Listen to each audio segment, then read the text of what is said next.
ನಮಸ್ಕಾರ, ನಾನು ಡಾಕ್ಟರ್ ನೂತನ್ ಅಂತ. I am consulting pulmonologist, Sachi hospital Tumakuru. So ನಿಮಗೆ ಪದೇ ಪದೇ ಕೆಮ್ಮಿಂದ ತೊಂದರೆ ಆಗ್ತಾ ಇದೆಯಾ? ಲೈಕ್ ನಡೆಯುವಾಗ ತುಂಬಾ ಜೋರಾಗಿ ಮೆಟ್ಲತ್ತುವಾಗ ಉಸಿರಾಡೋದ ತೊಂದರೆ ಆಗ್ತಾ ಇದೆಯಾ?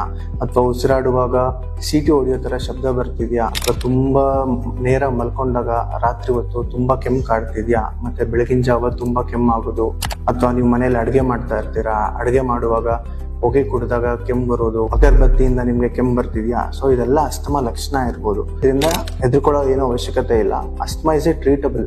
ಯಾವಾಗ ನಾವು ಅಲರ್ಜಿಕ್ ಆಗಿರ್ತೀವಲ್ಲ, ಆಗ ಉಸಿರಾಟದ ಕೊಳವೆಗಳು ಚಿಕ್ಕದಾಗ್ತದೆ. ಈ ಮೇಲ್ಕಂಡಂತ ಸಮಸ್ಯೆಗಳು ಯಾವುದೇ ಆಗಿರ್ಲಿ, ಪದೇ ಪದೇ ಕೆಮ್ಮು ಬರೋದು, ನಡೆಯುವಾಗ ತುಂಬಾ ಸುಸ್ತಾಗೋದು, ಉಸಿರಾಡುವಾಗ ಶಬ್ದ ಬರೋದು, ತುಂಬಾ ನೈಟ್ ಹೊತ್ತು ಮಲಗದ ಕೆಮ್ಮು ಬರೋದು, ಇದು ಯಾವುದೇ ಇದ್ರೂ ನೀವು ನಿರ್ಲಕ್ಷ್ಯ ಮಾಡಬಾರ್ದು. ಆದಷ್ಟು ಬೇಗ ಹಾಸ್ಪಿಟಲ್ಗೆ ಬರಬೇಕು, ಮತ್ತೆ ಶ್ವಾಸಕೋಶ ತಜ್ಞರನ್ನು ಮೀಟ್ ಮಾಡಬೇಕು. So asthma is A controllable disease. ಹಂಗಂದ್ರೆ ನೀವು ಕೂಡ ಬೇರೆ